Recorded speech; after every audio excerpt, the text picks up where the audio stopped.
বর্তমানে আমরা নয়াপল্টনে গত শুক্রবার একটা প্রতীকী হাসিনার একটা খাঁচার ভিতর দেখলাম। এটা হলো বিএনপি বা বিএনপির সমর্থক গোষ্ঠী যারা আছেন তারা এটা প্রচার করলেন এবং সেখানে ব্যাপক লোক সমাগম হয়েছিল।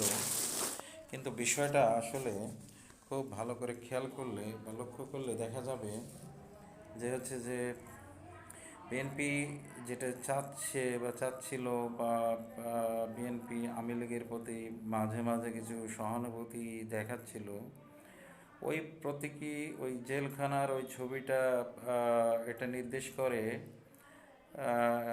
যে শেখ হাসিনা দেশে আসলে সে তো অবশ্যই জেলে যাবে।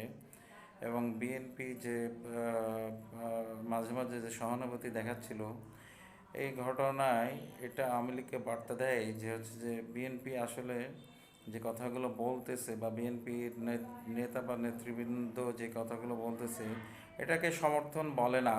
এটাকে মনে হয় যে এটা হচ্ছে যে ভবিষ্যতে যে হিংসা রাজনীতি বা সেটাই প্রকাশ করে।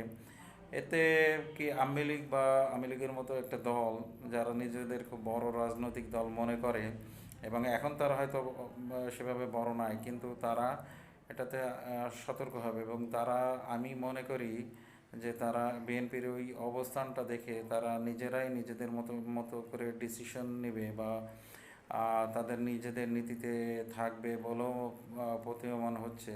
কারণ একটা বড় দল একটা ছোট দলের কাছে কখনোই যাবে না।